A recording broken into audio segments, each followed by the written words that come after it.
Well, the man I acknowledge as, in my opinion, the Igbo leader we have right now, not just in the diaspora, but also back home as well. I want to commend the World Igbo Congress for the very stellar work they've been doing, and also to thank my dear brother Mazi, who is there, and my very dear brother Dele also.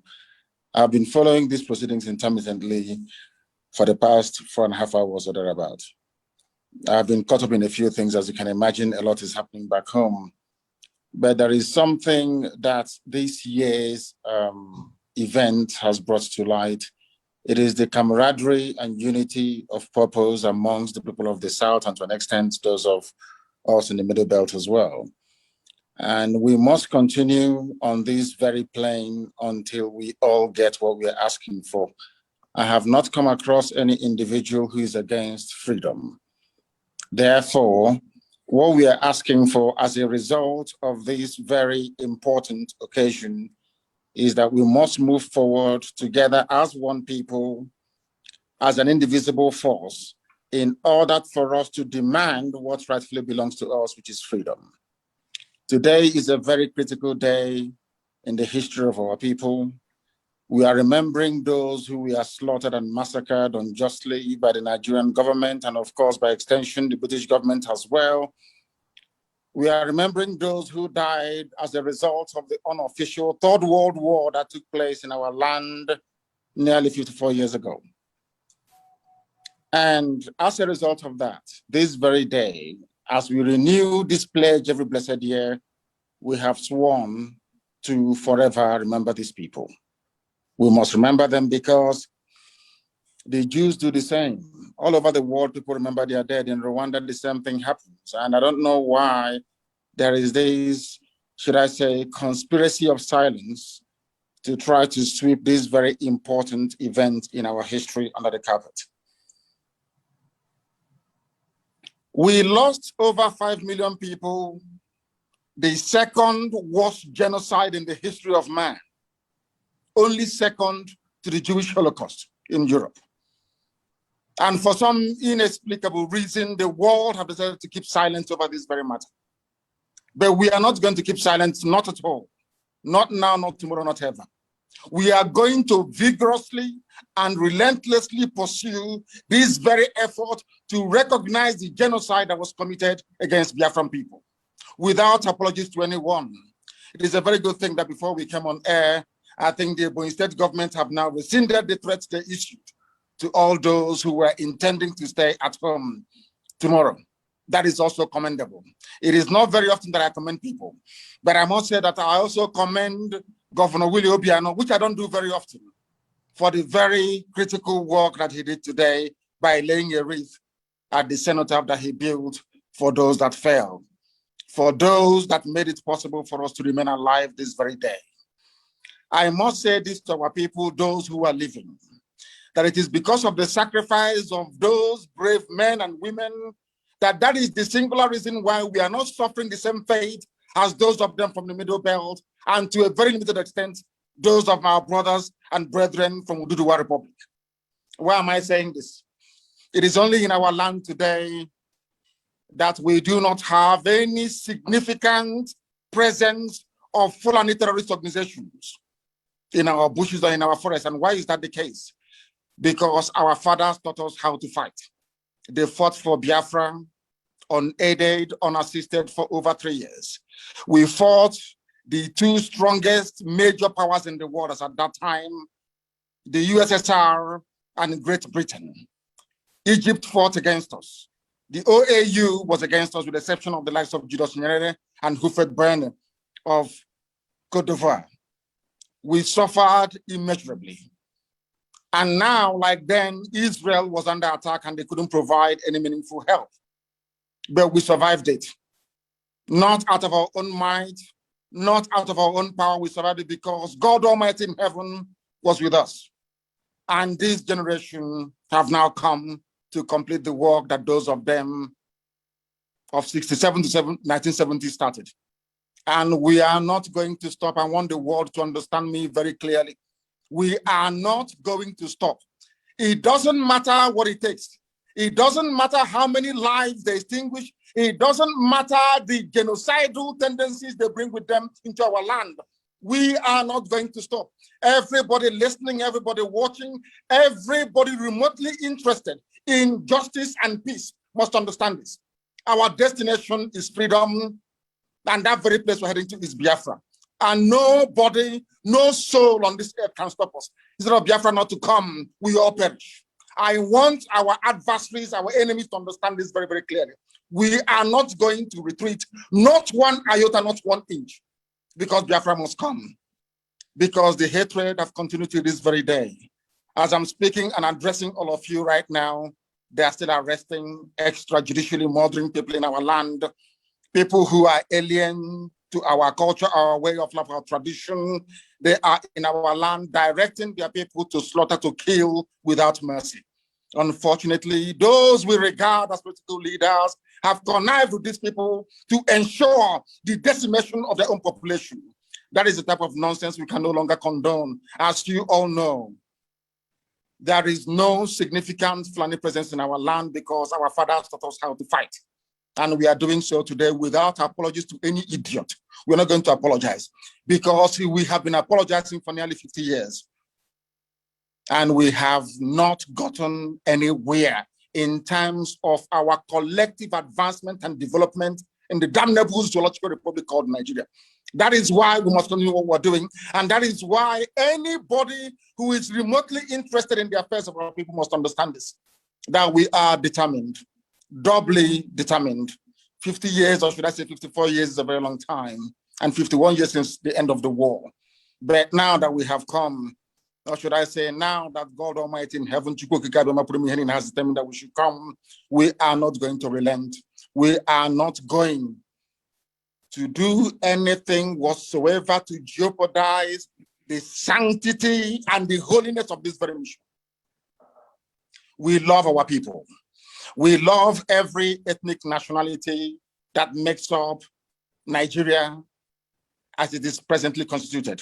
We have no hatred towards anybody. We love peace. We love life. We love the progress of other people, but we are in a country where people hate us for no reason, where people despise us for no reason, and we can no longer go on apologizing. And Nigeria as a state, the entire Africa as a continent must acknowledge. The same way they acknowledge the genocide in Rwanda, they must rise up to acknowledge the genocide in Biafra land, or else there will be no peace nor development in the whole of Africa. And I'm not saying it apologetically. I am stating a fact that ought to be forcefully demanded for. And Biafra itself must be restored for those who have come before us, for their sacrifice, for their courage, for their gallantry and their bravery. It is a very good thing today that one of the co-hosts here is our brother Dele, a man that I cherish and I appreciate very much. And also the very excellent work that Mazi is doing. But let us make this thing very, very clear. We are wronged by the Nigerian state, by every ethnic group in Nigeria. I know that my good friend and brother, Obadiah Mailafia, rang me and apologized a while ago for the role that they played in the massacre of Biafran people, the role that they played in aiding and abetting a very unlawful invasion of Biafra land, because all Ojukwu asked for was restructuring. The same thing we are arguing for today. Ojukwu went to Aburi to argue for restructuring. Ojukwu did not go to Aburi to declare any state of Biafra. He never went to Aburi to declare any war. Ojukwu went to Aburi so that all of us in Nigeria, including those from the Middle Belt, from the West, everywhere can have freedom. There's something we're asking for today. They twisted the narratives. They changed our history. They turned it upside down. They made us the villain. They tried to demonize our general, a man of peace, that went to Aburi in Accra to go and in Ghana to go and negotiate for peace. A peace that Britain prevailed upon go on, not to implement. But over the years, we've been taught that we are the aggressors. Such nonsense can no longer hold, it can no longer obtain. And that is why, as I said earlier, unapologetically, we are pursuing the freedom of Biafra. And nobody can stop us. Anybody on our path is going to fall, is going to die. Instead of Biafra not to come, every living organism in Nigeria will die, I swear to God Almighty in heaven, because we are not going back. It is a good thing today that some notable Nigerians are on this very platform discussing what transpired 54 years ago. Most have tweeted to say, may it not happen again. The only way to ensure that this will not happen again is the existence of a free, sovereign Biafran nation. That is the only panacea, nothing more, nothing less. Before we came here, Ladipo Market was on fire. These vandals and vagabonds are in our land, killing people relentlessly. As I'm talking to you right now, they herded some people from Enugu to God knows where, maybe to go and kill them. And you have governors, you have political leaders, you have those who aspire to high office. They're all there. Nobody's talking, nobody's speaking, because they have a lot to benefit and to gain by us being Fulani slaves. Something that can no longer continue. Something we are not prepared to tolerate. That was something I said rather very fortuitously very many years ago. I said during one of my broadcasts on Radio Biafra that for Nigerians to understand that God is upset with them, that every tribe in Nigeria, every ethnic group in Nigeria will experience what we passed through during the Biafran War, that they too will also become refugees. And today, there are IDP camps everywhere. People that thought they were safe before now are fleeing their homes. The same thing that happened to us between 1967 and 1970. And that is why our appreciation and our thanks for those men and women that fought to keep us safe can never, ever, ever be overestimated. We will continue to appreciate them. We shall continue to honor them. And I thank all of, those who are non-Biafrans. I understand that some people who are Biafrans came on this very platform and trying to play the script of their masters. That same divide and rule by saying there is something called Southeast and South-South. All bunkum. I have said it many times on many forums, on many platforms, that everybody in the East, we are all one people. I don't understand why people are hung up about this divide and rule of Gowon. It was Gowon that created Cross River State. Gowon created River State. Not because he loves the people of the South, not at all, but because he wanted to divide us. And we must rise up. We must rise up to the game of these people and say no to them. Now that Yoruba and Igbo are one, do you see them trying to play that game anymore? Now that Biafra and Oduduwa are one and inseparable, bonded together in one, do you see them playing their stupid games?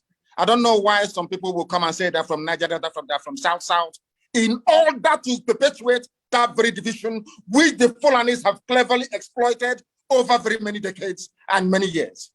I don't know when we are going to learn. And the sooner we learn, the better for us. I thank all of you once again. And this very effort to recognize the genocide against Biafrans continues until the United Nations and the whole world rise up to this very challenge and acknowledge that a great deal of injustice was done to Biafrans. Tomorrow is our sit at home, complete and utter lockdown everywhere. And as I said earlier, I do commend the governors for coming out and saying that civil servants should not come or should not turn up to work tomorrow. It's a very good thing. We must all be bound together in order to ensure that Nigeria, first of all, takes the blame for what they did. And secondly, that the whole world will rise up to the obligation to the oppressed people and do the very right thing. Once again, I thank you all very much.